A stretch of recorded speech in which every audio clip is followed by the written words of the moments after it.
Muy buenas tardes a todos. Mi nombre es Mike Rosenberg. Soy profesor de estrategia en el IS Business School. Estamos en directo a las 4 de la tarde aquí, hora española. Es a las 10 de la mañana en Nueva York y las 10 de la noche en Shanghai. Estamos hoy en castellano y para los que estaban siguiendo un poco esta serie de webinars, que creo que es el número 26 o 27 hoy, que vamos a hacer casi uno a cada semana en castellano y otro en inglés. Lo malo es que mi castellano como nota es un poco especial y voy a hacer lo posible para anunciar correctamente. Ah, tenemos gente viendo este programa en LinkedIn, también en el YouTube channel y también en La Vanguardia. Y os recuerdo que la sesión sería grabada para que los que quieren verlo en otro momento o si quiere avisar a alguien que lo quiere ver, están presentes en los tres canales, así como la página web del IS Business School. Hoy tenemos a dos personas, dos profesores, compañeros míos en el programa. Tenemos a Antonio Argandoña Ramiz, que es profesor emérito, tanto de economía como de ética en el IS Business School, que no es una cosa común de ser profesor de dos áreas. Antonio lleva bastantes años en el IS Business School y también es el director del IS Insight, que es nuestra revista al mundo, además de una serie de galardones y cosas en lo cual está implicado don Antonio. También tenemos a Joan Fontrodona, que es el profesor ordinario del director del Departamento de Ética Empresarial. Joan también es titular de la cátedra de CaixaBank de Responsabilidad Social Corporativa. Y además, la CaixaBank ha sido un poco el sponsor de esta sesión y estamos muy agradecidos por todo su apoyo en estos temas. Joan también representa al IS en el Pacto Mundial de Naciones Unidas en los principios de Responsible Management Education, promovido por las Naciones Unidas. Entonces, con estas dos personas tenemos la sesión de hoy para hablar un poco de dónde estamos y cuál es la responsabilidad de las empresas en estos momentos que estamos poco a poco abriéndonos al mundo otra vez. Y lo que he hecho esta mañana es copiar esta lámina del periódico, que es situación actual en España. Los que estamos aquí sabemos perfectamente, pero si estáis fuera, igual es interesante saber que casi la mitad de España ha entrado en lo que llama el presidente del gobierno el fase 1, que es poco a poco abriendo a la economía en el objetivo de estar de fase 1 hasta fase 4, unas 2 semanas por fases, hasta que podamos realmente estar abiertos y volviendo a funcionar en lo que podría ser la nueva normalidad. Aquí en Cataluña, en Madrid, como ven, aún estamos en la fase 0 y entiendo que en los próximos o cada semana están mirando la situación para ver cuándo iniciamos el fase 1 aquí. Con esto, introducción muy breve, me gustaría preguntarle a usted, don Antonio, ¿dónde estamos? ¿Cómo hemos sobrevivido hasta el momento en términos económicos? ¿Y cuál es la previsión económica en los próximos días, semanas, meses, años? Yo lo que quiere. Bueno, yo estoy encantado de participar en esta actividad organizada o promocionada por la Cátedra CaixaBank de Responsabilidad Social de la empresa. ¿Dónde estamos? Pues en el fondo de un túnel muy oscuro, viendo ya algo de luz al final. Alguien se está aproximando a la salida del túnel, ¿no?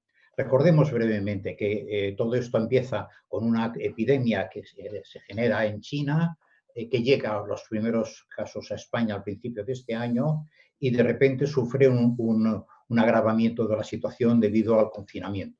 El gobierno cierra el acceso a muchas actividades, la gente se queda dentro de sus casas, el impacto de esto es fortísimo. Simplemente en el mes de marzo las ventas al detalle cayeron casi un 13% en toda España, teniendo en cuenta que 15 días funcionaron los comercios normalmente, y esto indica lo dura que fue la crisis para el resto del mes. Tengo aquí unas cifras de una encuesta de KPMG que creo que refleja muy bien cuál es el impacto que esto ha tenido en las empresas. Área más afectada por las empresas, el 55% decían liquidez y tesorería. Otro tanto, estrategia comercial. 47% afectada a la gestión de personas. 40% suministro a clientes o a proveedores, ¿no? Nos damos cuenta, por tanto, que es una crisis que afecta fundamentalmente, primero, a la liquidez, a la posibilidad de sobrevivencia de la empresa. Segundo, su estrategia comercial, relaciones con los clientes. Y tercero, relación con personas. Creo que estos son los aspectos más importantes. Como decía aquel, no hagas nunca previsiones y menos de futuro. Con lo cual, me gustaría sacar ahora, sacarme los colores teniendo que decir algo sobre el futuro. Solo diré que el Banco de España hace unas semanas, un par de semanas, decía que la crisis este año habría provocado una caída del Producto Interior Bruto del 6,8%. Si la recuperación fuese ahora inmediata, ya en el mes de mayo, 9,5% de caída si la recuperación se completa en el cuarto trimestre, o sea que en el cuarto trimestre estamos ya en la normalidad, y un 12,4% si la normalidad no comienza hasta el año que viene. Que no comenzará, porque ya sabemos, por ejemplo, que hay sectores como las líneas aéreas que se han visto tan afectados que tardarán años en volver a recuperar su situación normal. Yo me quedaría con la última previsión de Goldman Sachs, que publicaba hoy la prensa en España, de que en España espera caídas del Producto Interior Bruto este año del 13-14%. Esperamos una recuperación el año que viene, pero obviamente no volveremos a niveles previos al año 2019 hasta bastante entrado probablemente 2022. Antonio, tengo una pregunta y a propósito, no lo he mencionado antes, pero si alguien tiene una pregunta, y usando el chat, tanto en LinkedIn como en YouTube, hay Sabrina Voss, de nuestro alumni, es tan amable de copiar las preguntas del chat, me traslada por magia potagia a mi iPad y yo los puedo hacer. Hay uno que ya entra, Antonio. ¿La recuperación sería como un V o sería más como un L, como en el Mira, 2009? el gobierno decía una V con la salida un poco más aplanada, pero no llegando todavía en el año 2022 al nivel de 2019. Yo soy más pesimista. Yo creo que porque las posibilidades de una nueva epidemia, de un nuevo rebrote existen, lo cual significaría que volveríamos a cerrar todo o parte de lo que estamos abriendo ahora, en primer lugar. En segundo lugar, porque nos vamos a encontrar con muchos problemas. Empresas que no van a tener financiación porque el sistema financiero no está funcionando todavía a pleno rendimiento. Dificultades, por ejemplo, por parte de las políticas del gobierno, que no son suficientemente claras. Todo esto me lleva a pensar que entraremos en el año 2022 todavía en fase relativamente débil. La Podría primera, ser un W, es decir, es posible, sí. O sea, lo que sería una V con la salida aplanada, esa salida aplanada no tiene por qué ser regular, habrá subidas y bajadas probablemente. Perdón si soy pesimista, pero me parece que eso es lo que estamos encarando en estos momentos. bueno, entonces, Juan Fontalona, en este contexto, ¿qué tiene que hacer una empresa en términos de su responsabilidad social? Es decir, es un momento difícil, ¿no? Evidentemente, ¿no? Si seguimos la lógica que nos ha puesto Antonio, pues ya se ve que habrá que tomar decisiones y decisiones difíciles. Pero la ética es donde interviene, ¿no? No estamos en un mundo del win-win y los próximos años no serán mundo del win-win. Habrá win-lose y habrá quien pierda y habrá quien gane, ¿no? A mí me parece que, y luego ya podemos entrar en más detalle, ¿no? Pero la ética, lo que nos ayuda cuando estamos en estas decisiones que son difíciles, por una parte nos ayuda a priorizar y nos ayuda a poner en primer lugar lo importante y a no caer en conductas oportunistas y a corto plazo. Y me parece que es un peligro que podemos tener, ¿no? Dada la situación y la gravedad y los problemas que nos mencionaba Antonio, uno puede fácilmente caer en conductas muy a corto plazo y oportunistas. Me parece que la ética lo que manda el mensaje también es de saber priorizar las cosas y tener en cuenta los principios. Y luego otro mensaje que también manda la ética, que me parece que es muy importante y es muy relacionado con el anterior, es, además de pensar en prioridades, es pensar en responsabilidades también, ¿no? A la hora de pensar quién gana y quién pierde, a la hora de pensar en los distintos agentes que van a intervenir en toda esta recuperación económica y en la actividad de la empresa, es muy bueno también que hagamos una reflexión sobre qué responsabilidades yo como directivo tengo ante mis diferentes stakeholders, ante los diferentes agentes con los que yo convivo y en los que me tengo que apoyar y nos tenemos que apoyar unos a otros para salir de este túnel que nos decía Antonio. Pues vamos por uno, si os parece, con estos stakeholders. Antonio, hablabas de gobiernos y decía que el gobierno quizás no estaba haciendo todo lo que tiene que hacer en el plano económico, porque ha hecho lo que ha tenido, lo que ha pensado que tiene que hacer en el plano sanitario, y entiendo que están buscando dineros para tirar adelante.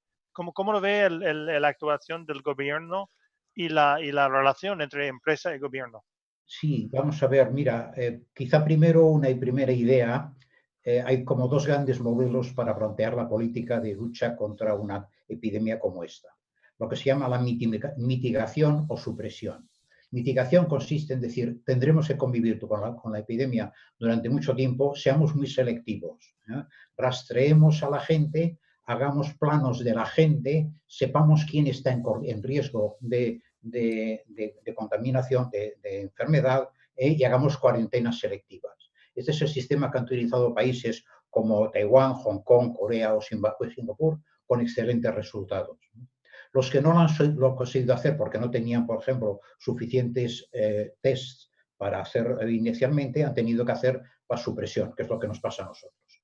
Todos en casa, todos encerrados o prácticamente todos encerrados, lo cual significa que estamos confiando en que esto sea un fenómeno transitorio y podamos salir rápidamente, y significa también que el efecto será económico será mucho peor porque estamos paralizando muchas actividades, ¿eh? No lo he citado antes, pero la caída en algunos sectores, por ejemplo en líneas aéreas, es del 90 y un 95% del volumen de negocio, ¿no? Lo cual significa que el impacto brutal que esto tiene para todo, también para la cadena de suministro de las empresas, Sí, es sí, muy importante, el ¿no? último vez que fui a Nueva York, que fue justamente, no sé, un par de semanas antes de cerrarlo todo, éramos 20 en el avión. Sí. El avión con 300 plazas y éramos 20. Esto no podría haber sido muy rentable por la Ahora, línea aérea. ahora ni eso, efectivamente, ahora ni eso, ¿no? Entonces, ¿qué están haciendo los gobiernos? Fundamentalmente reforzar el aspecto sanitario, cuidar la salud de la gente, garantizar la financiación de las empresas, porque es muy importante que las empresas sobrevivan, proteger el empleo y la renta de las familias, sobre todo de las más necesitadas, ¿eh? Y al final, lógicamente, mirando para adentro, para su propia casa, proteger la solvencia del sector público.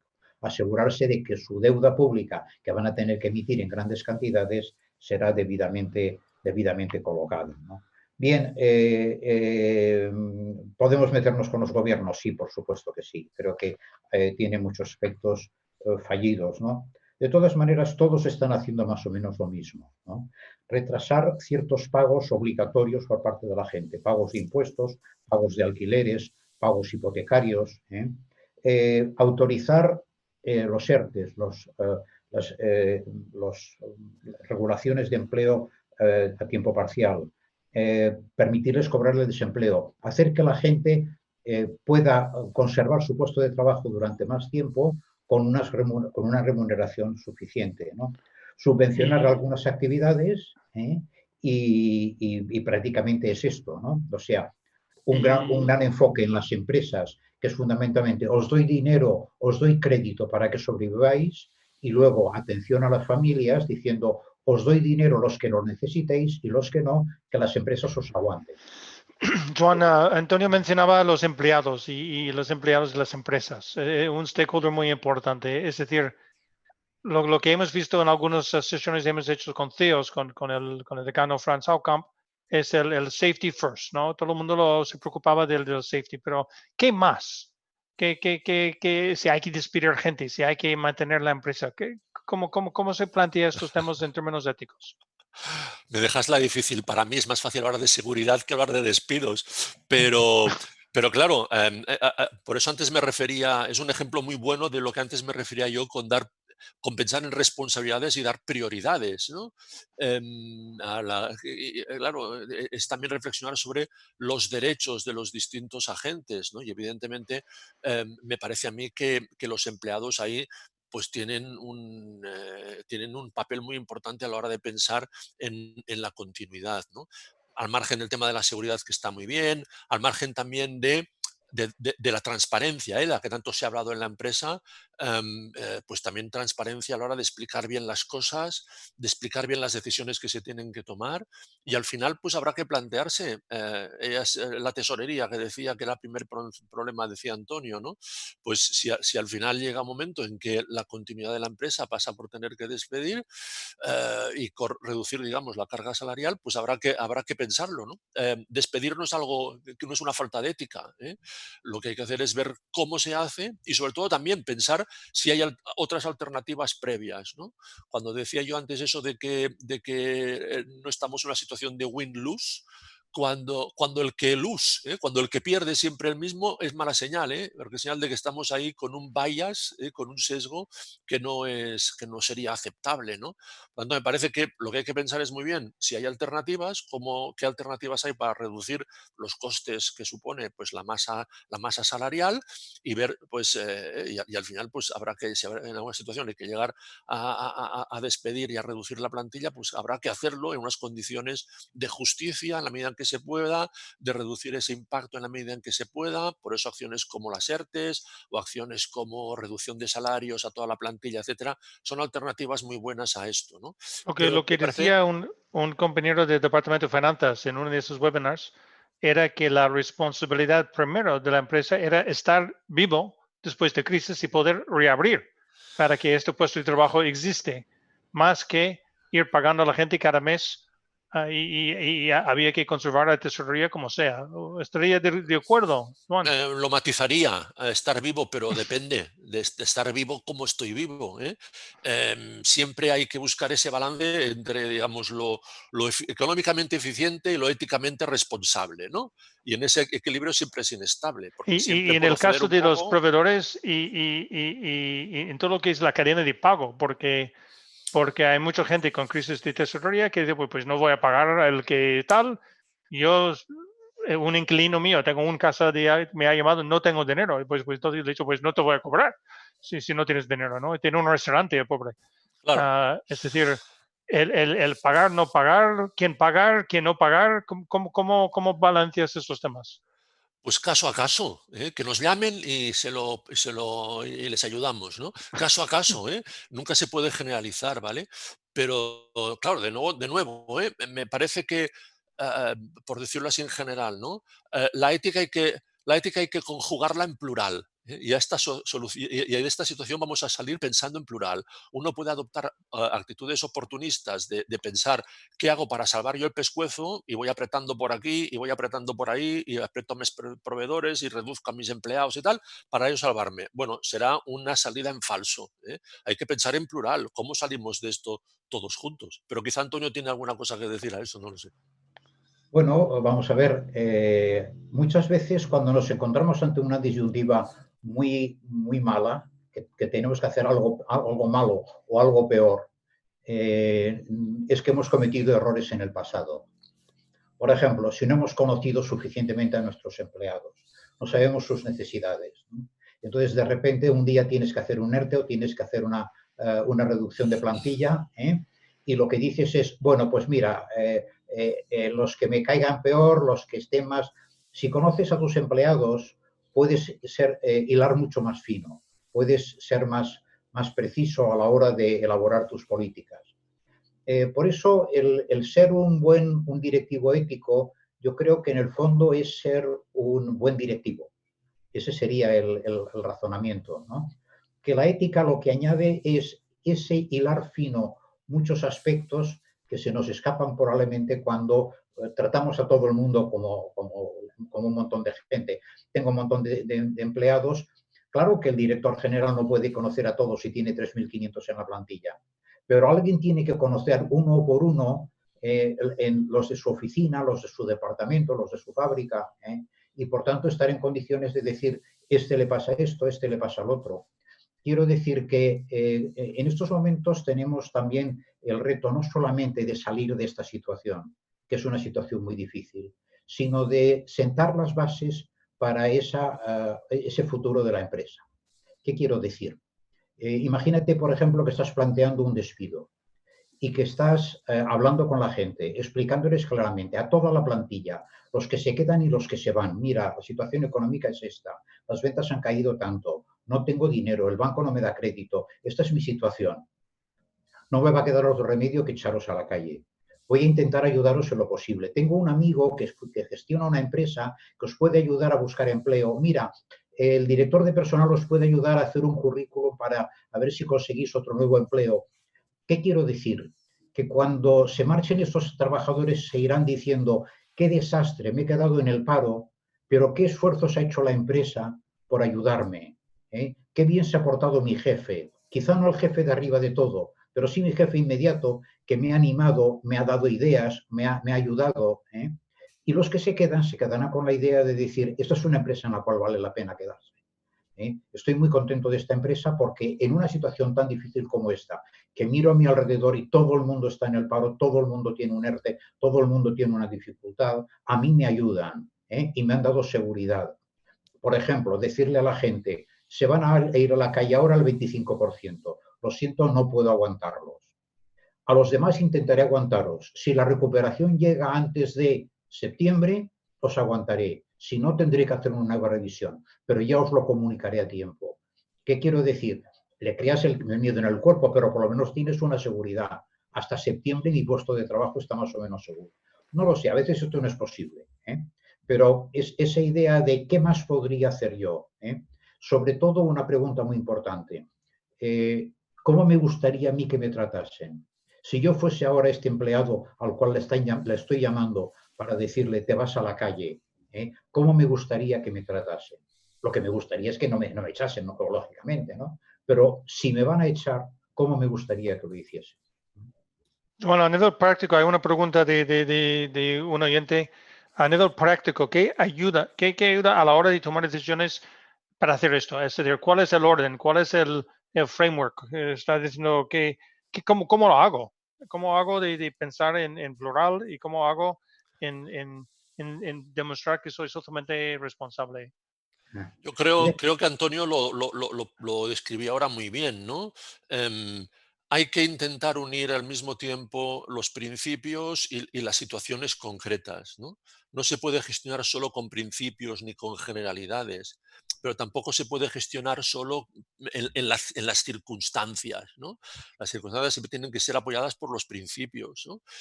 Por eso es tan importante que las empresas reflexionen sobre cuáles son sus valores, sobre cuál es su visión de empresa, su propósito, porque a partir de ahí es cuando uno demuestra si es consistente o no con las decisiones particulares que toma, ¿no? Esa consistencia siempre es un equilibrio entre lo que uno piensa, que son las ideas, los propósitos, los valores, lo que uno dice y cómo comunica y cómo explica las cosas, que muy bien lo describía Antonio, y lo que hace y las decisiones que toma, teniendo en cuenta, pues eso, ¿no? Los derechos de los distintos agentes, los costes, y pensar también en que a veces yo tendré que asumir los costes, ¿no? Y cómo repartimos el coste entre todos, que es inevitable.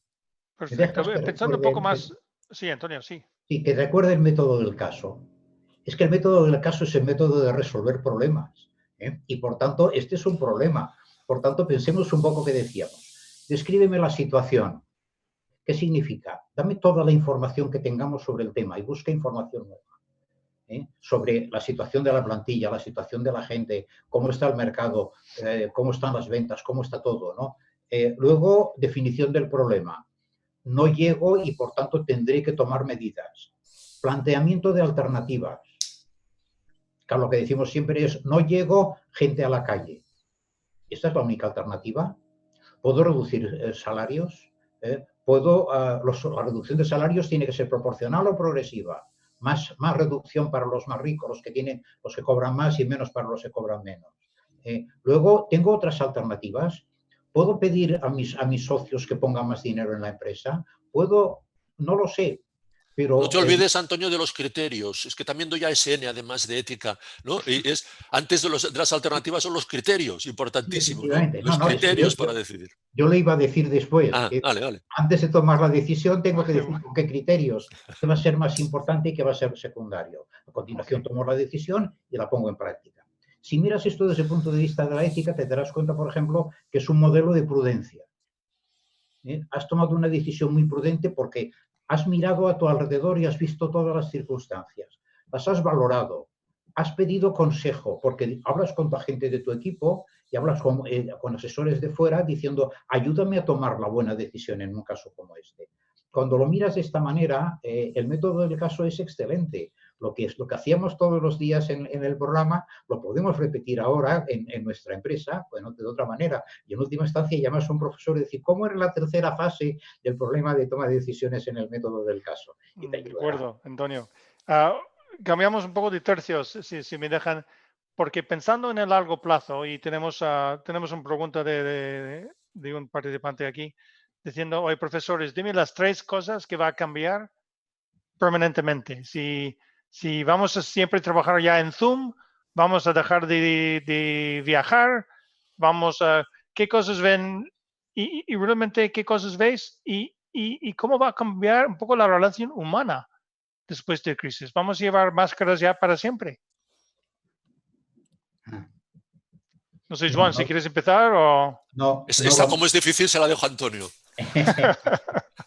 No, no vamos a llevar siempre, lógicamente, en algún momento dejaremos de llevarlas, entre otras cosas porque poco a poco el hombre es un animal de costumbres. Ahora nos acostumbramos a llevar la máscara y dentro de un tiempo dejaremos de llevarla porque es una cosa molesta. Hombre, yo creo que una cosa que va a cambiar muy sustancialmente es las relaciones personales. Y quizá aquí el tema del trabajo a distancia, el teletrabajo y cosas por el estilo van a influir mucho, ¿no? ¿Por qué? Porque hemos descubierto que se pueden hacer. El otro día leía un papel escrito por un americano que decía que el 37% de los trabajos de los norteamericanos se pueden hacer desde el domicilio. No hace falta que estés en casa. Esto lleva un montón de problemas adicionales, ¿no? Porque ¿cómo mantienes la cultura de la empresa si la gente no se conoce y no se saluda? ¿Cómo consigues que trabajen en equipo? Entonces tienes que cambiar muchas cosas, conseguir que la gente venga lunes, miércoles y viernes a la fábrica, martes, jueves y trabajen desde su casa, y otros al revés. No lo sé, pero eso será una de las grandes cosas. La otra va a ser las relaciones con la cadena de valor, la cadena de suministro, ¿no? ¿Por qué? Porque aquí sí que nos hemos dado cuenta que apostar todos los mismos suministradores tiene riesgos muy importantes. Por tanto, vamos a intentar de alguna manera diversificar, aunque la ventaja de la globalización es tan grande desde el punto de vista de los costes que no podemos pretender volver, como algunos dicen, al comercio local. Vale, el comercio local en los alrededores de Barcelona puedes tener verduras para comer todos los días, pero no vas a tener determinadas frutas, con lo cual necesariamente tienes que ir lejos. Yo creo que estos dos van a ser muy importantes, ¿no? Le dejo el tercero a Joan. Eh, no, yo soy un poco también escéptico respecto a si van a cambiar mucho las cosas o no. A mí me parece que volveremos, que pasará este momento y volveremos un poco a donde estábamos. Evidentemente, habrá cosas nuevas, ¿no? Me parece que el tema del teletrabajo es evidente, ¿no? Y me parece que pues, hemos ganado en expertise en muy poco tiempo y eso se va a notar y se va a incorporar, ¿no? Entonces, a mí me parece que es más las cosas que vamos a incorporar de lo que hemos aprendido en estos meses. Estamos escribiendo un cuaderno de la cátedra, aprovecho el momento de publicidad precisamente sobre cómo va a ser la salida y qué cosas habremos aprendido de esto. Esperamos que esté publicado a final de semana, ¿no? Yo creo uno bueno, que van a cambiar. En el IES hablábamos siempre de conocimientos, de habilidades y de actitudes, ¿no? Ha habido cambios, ha habido conocimientos nuevos que hemos adquirido muy rápido, ha habido hábitos que lo señalaba Antonio. A mí me gustaría también que aprendiésemos actitudes de toda esta historia, ¿no?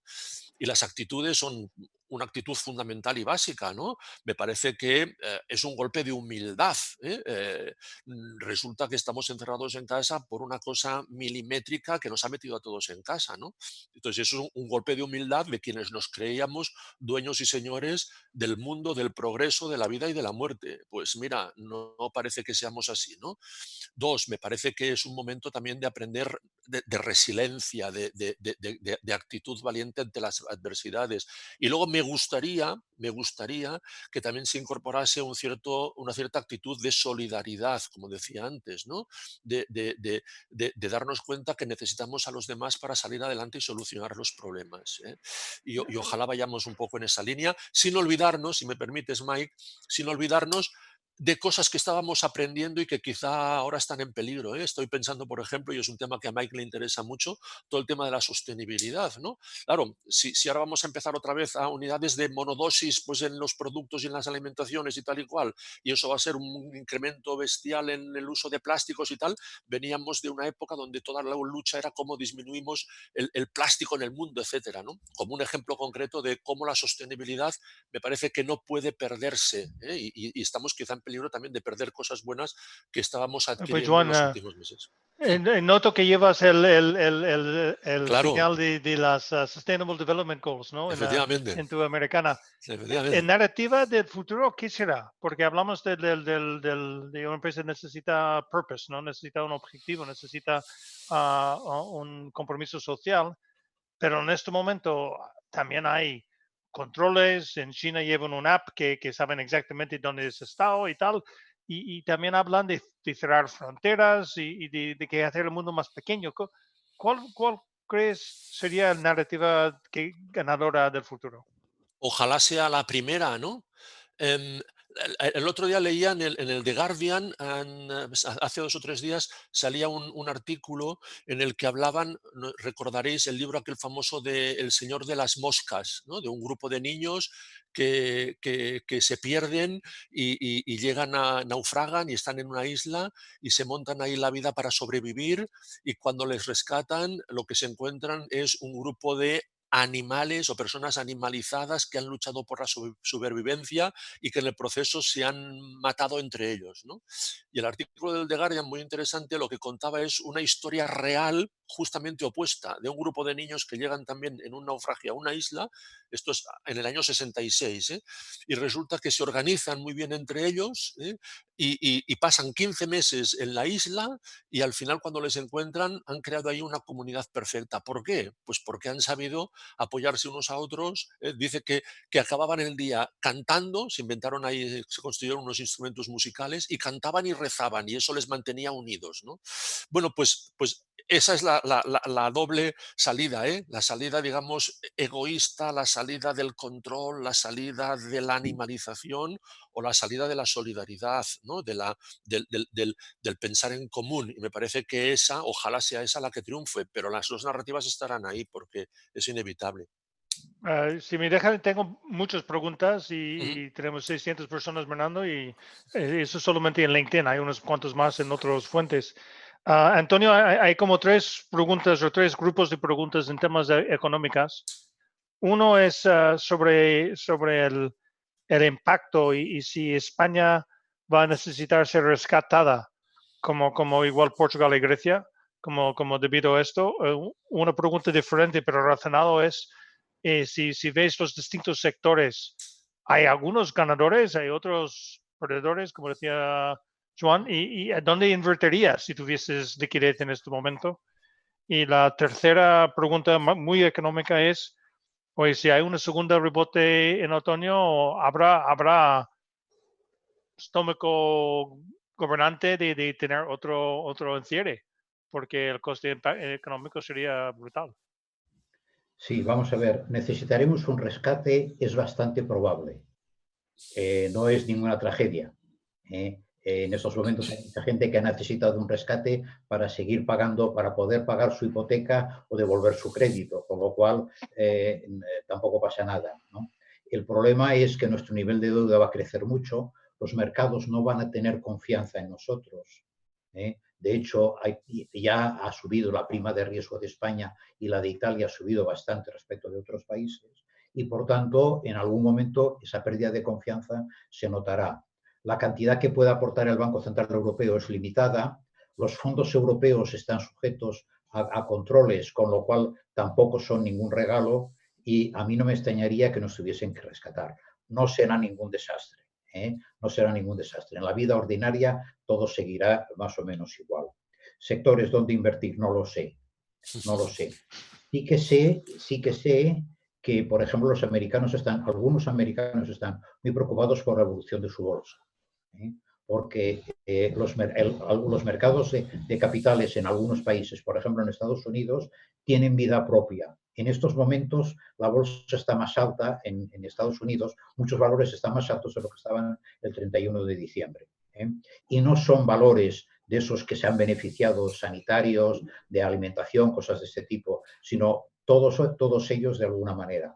Con lo cual, con tipos de interés muy bajos, recurrimos mucho, queremos aumentar el riesgo. Aumentar el riesgo significa entrar en valores que crece más la rentabilidad, pero crece mucho también el riesgo. A mí me da miedo la posibilidad de un crack financiero que no descartaría, aunque no le doy una probabilidad demasiado muy alta.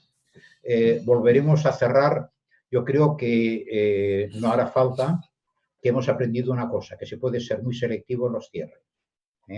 Y aquí sí que hace falta, yo diría, que la gente sea mucho más responsable, cada uno de nosotros, que nos demos cuenta que si salimos a la calle y nos reunimos con otras personas, hay que mantener los 2 metros de distancia. Yo estos días, cuando salgo a la farmacia... Esto en algunos países del norte es fácil porque la gente son así. Aquí en Sí, España es mucho más difícil porque sois mucho más cálidos. Yo he salido a la farmacia algunos días a comprar, prácticamente, es mi única salida durante este mes y medio, y cuando llegas a la farmacia hay 3 personas esperando, que están a 2 metros una de otra. ¿Quién es el último? Muchas gracias, y te pones a 2 metros y esperas. Es decir, ¿por qué no somos capaces de hacer esto en otros sitios? Entonces yo creo que tenemos que aprenderlo, porque si no vamos a esas medidas selectivas que cada uno va aplicando por su cuenta, en la empresa también, cuando veas a tres trabajadores que se han reunido para charlar en un rincón, les tienes que decir 2 metros entre uno y otro. Haced el favor de separarlos. Y que aprendan y que se den cuenta. Joan, tengo una pregunta de un oyente o una persona viendo la programa hoy, muy concreta. ¿Eh? Entonces aquí no se puede escapar. Desde que hay, por un lado, bajar sueldos, aplicar ERTEs, despedir, y el otro lado, que es tocar el capital humano, o el otro lado es asumir el riesgo de perder clientes.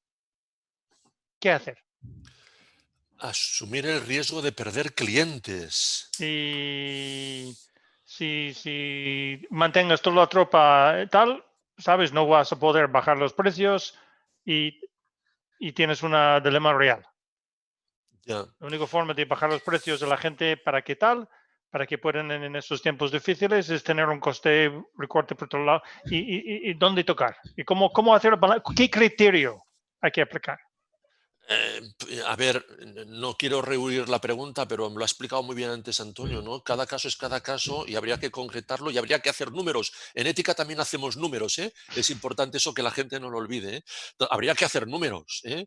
Ahora, si en la medida en que se pueda, no hay que penalizar al personal. Las personas están por encima de las cosas y por encima del dinero. Eso me parece que es un principio básico. En la medida en que se pueda, si no hay más remedio que despedir a alguien, porque si no ponemos en peligro la continuidad de la empresa, pues habrá que hacerlo. Pero en la medida en que se pueda, hay que dar prioridad a las personas sobre las cosas. Ese es un principio básico, y luego ya habría que Y concretarlo, Joan, si ¿vale? tenemos personas que son clientes y Sí. personas que son empleados. No, pero personas me refiero a empleados, ¿no? Hay que, la responsabilidad de la empresa empieza también por la propia casa, ¿eh? Yo tengo más responsabilidad con mis empleados que con mis clientes, ¿no? Entonces, pues habrá que ver, claro, si al final voy a perder clientes y la única forma de no perder clientes es tener que bajar precios y para eso tengo que reducir la masa salarial y para eso tengo que despedir a alguien, de acuerdo. Pero como decía muy bien Antonio, en ese proceso lógico que hemos seguido para llegar a la conclusión que quizás sí, hay muchas alternativas por en medio. No me lleves a que para no perder un cliente tengo que despedir a una persona, porque por en medio hay muchas alternativas. Y si no, es que he hecho alguna cosa mal por el camino, como decía muy bien Antonio antes, ¿no? Hay otra pregunta, un pelín relacionada o en la misma área, que es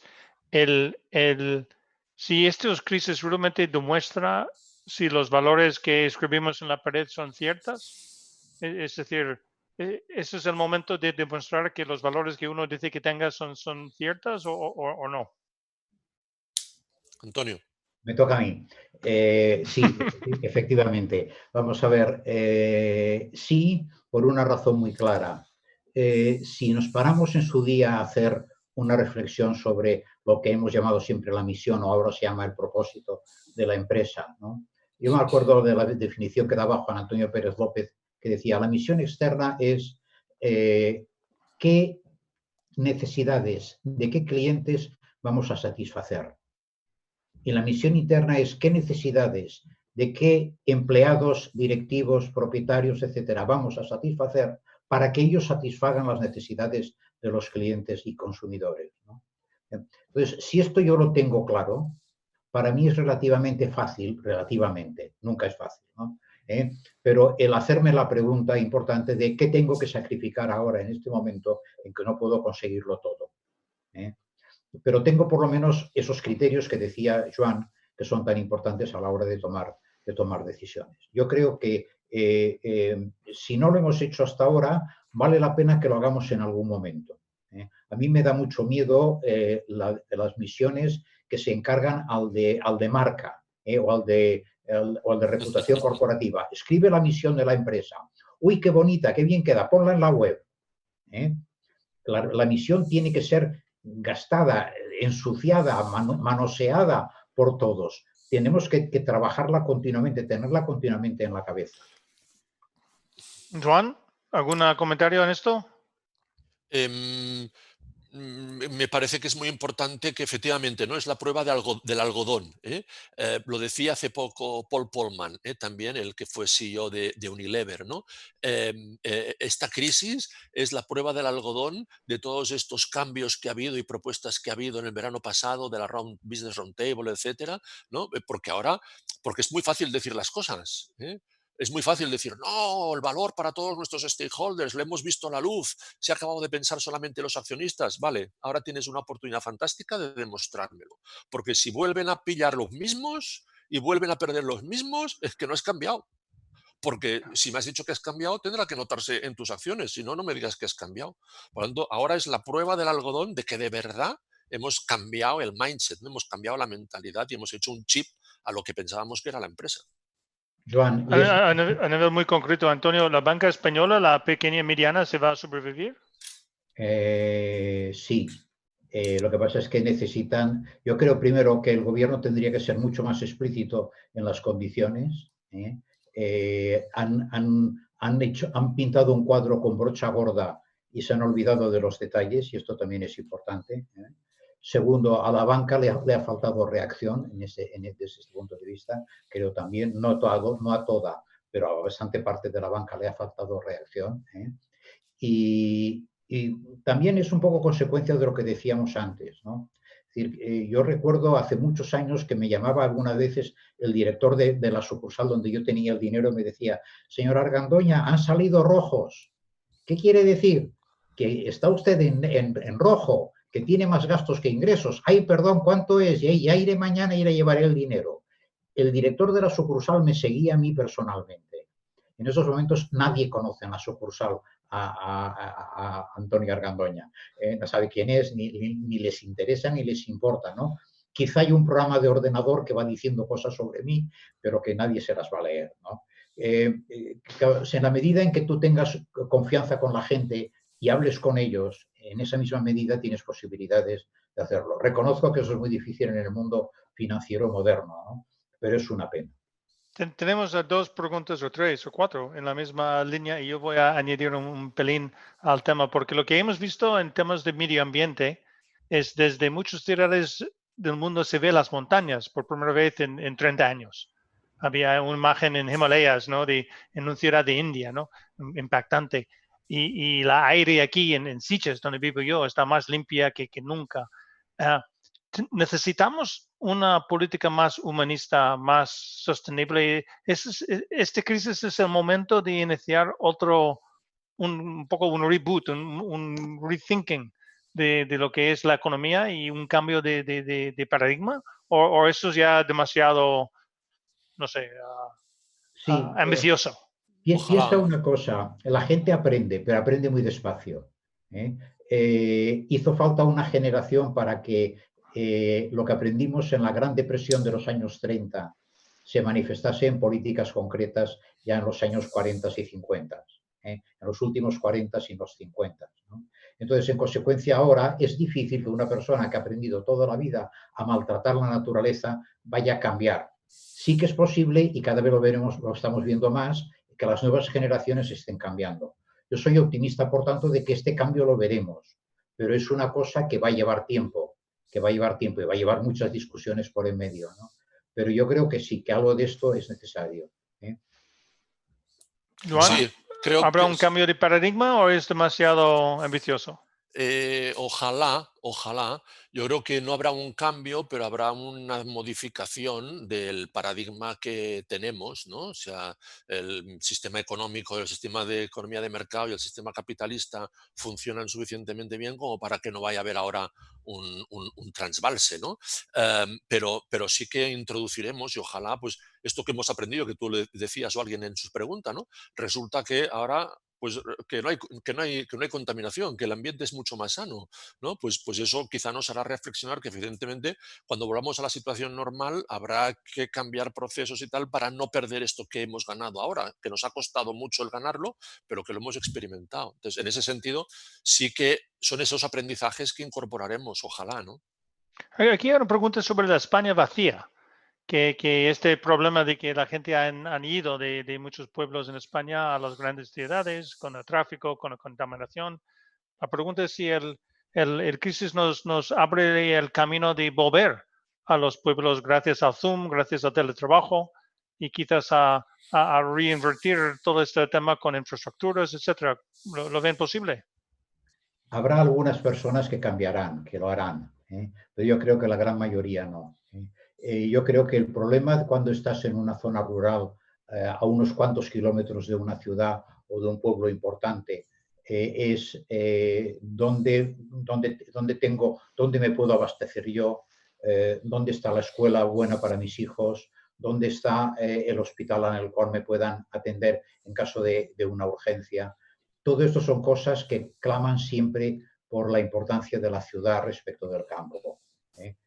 Y, por tanto, por concentraciones urbanas. Ahora nos damos cuenta también del coste de las concentraciones urbanas. A lo mejor tendríamos que volver más al modelo americano, que es muy costoso en términos de transporte, pero es mucho más cómodo o más asequible desde el punto de vista de no aglomeración humana uno encima de otro, uno al lado de otro, que es lo que está pasando ahora en Nueva York, ¿no? Claro, la gente se queja de que intentar trasladarse al centro de Nueva York a cualquier hora significa meterse en un vagón de metro absolutamente lleno de gente, con lo cual el peligro de contagio vuelve a ser muy grande, ¿no? Mi hija mayor vive ahí con su marido. Claro, ¿cómo consigues aligerar esa carga en Nueva York? Es cuestión de generaciones, de muchos años, ¿no? Porque tienes que llevarte negocios fuera, tienes que llevarte habitaciones fuera, y esto es un cambio de modelo que va a ir muy, muy despacio. Avanzaremos en ese sentido y, como siempre, unos se adelantarán y otros irán retrasados. Pero esto también me recuerda a otra cosa que es importante. En los últimos años nos quejamos del aumento de la desigualdad en la población. Esta crisis va a aumentar mucho más también la desigualdad. Va a favorecer a determinados colectivos, la gente que ahora trabaja en servicios sanitarios o trabaja en estos empleos en organizaciones que son absolutamente necesarias, ¿no? Pero hay mucha gente que va a salir perjudicada y que muchas veces son la gente que no tiene acceso a otros puestos de trabajo por falta de educación, por falta de formación o por lo que sea, ¿no?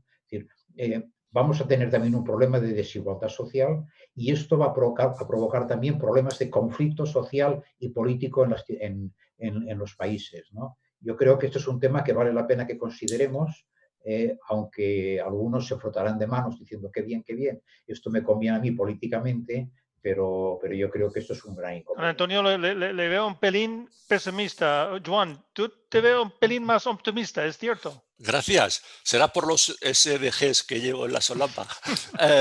No, a ver, yo creo que tampoco me parece, he dicho antes, que no va a ser esto un cambio radical y que volver, porque hay cosas a las que no queremos renunciar, ¿no? Queremos renunciar a irnos de vacaciones, a llenar un avión y tener vuelos baratos, queremos renunciar a los restaurantes, ahora está todo el mundo preocupado, tener que ir a un restaurante a comer con una mampara en medio, sin no estamos dispuestos a renunciar a muchas cosas, ¿no? En ese sentido, volveremos a las cosas que hacíamos normalmente y ojalá volvamos incorporando esas cosas positivas que hemos aprendido en estos tiempos, ¿no? Pero el mapa que nos ponías al principio, Mike, si no recuerdo mal, había también mucha zona cero, que es esta España vacía, ¿eh? O sea, tampoco es que la España vacía haya pasado toda a la zona 1, ¿eh? Ha habido de todo, Ya, ¿eh? Con ya. lo cual, pues ahí tampoco hay que Pues, exagerar, ¿eh? don Juan Fontredón, a don Antonio Argandoña, muchas gracias por estar con nosotros y dar vuestro parecer a temas éticas y temas económicas. Recuerdan que esta sesión está disponible en el LinkedIn,